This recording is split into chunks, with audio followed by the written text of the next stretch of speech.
Hey everybody, it's Tom from Comics, Cards, and Collectibles, 724 Cleveland Avenue Southwest, on the fringes of beautiful downtown Canton. I hope you'll bear with me. I'm going to take the mask off. That doesn't mean that you shouldn't wear a mask whenever possible, but there's nobody else around. I'm social distancing. Life is good. We haven't done one of these for a while. It's August 25th, 2020, the year that will never end. Things have just gotten crazier and crazier. Now I guess there's an asteroid coming for us. Yay! Okay, the reason I'm doing this one is I discovered something a little bizarre.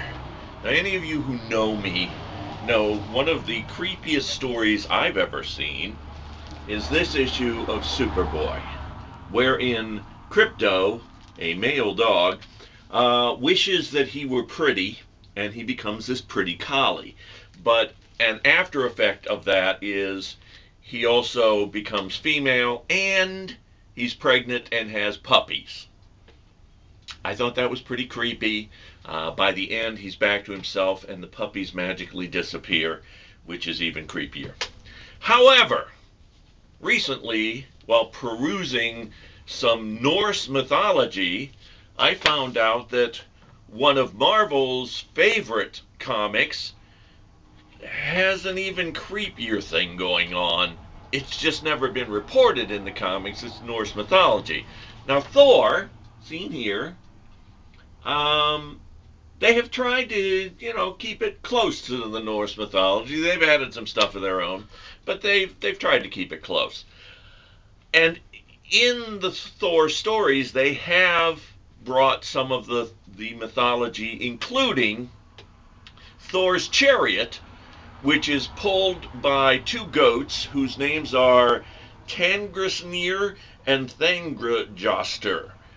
And they're also known as Tooth Grinder and Tooth Gnasher. Now, the deal with them is Thor could, when he's out traveling, kill and eat them, but then the next morning he could revive them with his magic hammer, and they were fine. And he could do this over and over again. The only thing is he could not break their bones to eat the marrow, which in the story later on, somebody borrows a chariot and does that, and then the goats are crippled forever. But it turns out something they've never mentioned is Thor's father, Odin, had an 8-legged horse.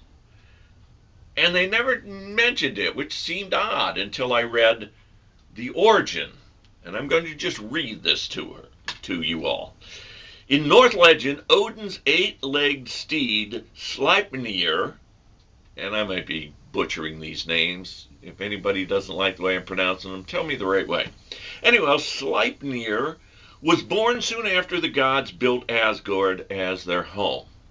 Now, the story goes, a giant turned up and offered to build a great wall around Asgard and for the stronghold, and he promised he would have it built before summer came with no help other than his stallion, Svagneferi. Wow, what a name. It's Norse. If he completed the work by the first day of summer, the giant would be given the fertility goddess, Freya, the sun, and the moon. Otherwise, he would get nothing.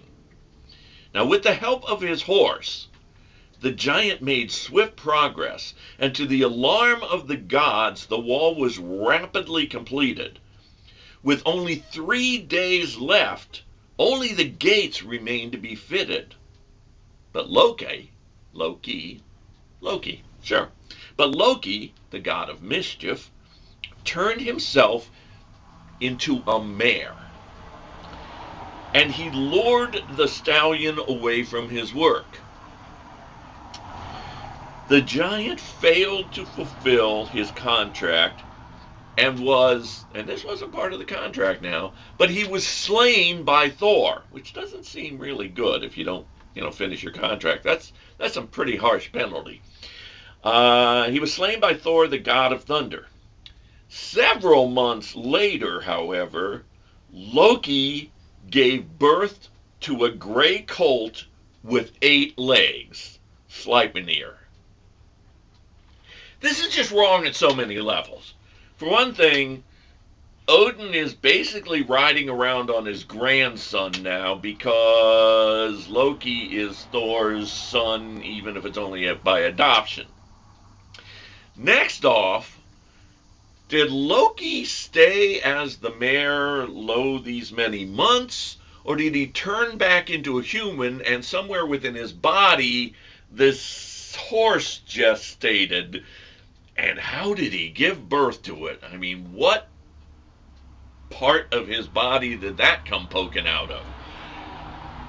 It's just, there's a lot of not right going on in there. I read this, and I will be honest, it has scarred me. And being the good and decent, caring individual I am, I decided to scar all of you too. I hope you have a great rest of the day. Stay safe out there. Take care of each other. And if you get the chance, come on down to Comics, Cards, and Collectibles, 724 Cleveland Avenue Southwest, on the fringes of beautiful downtown Canton. Y'all take care now. Oh, that was good.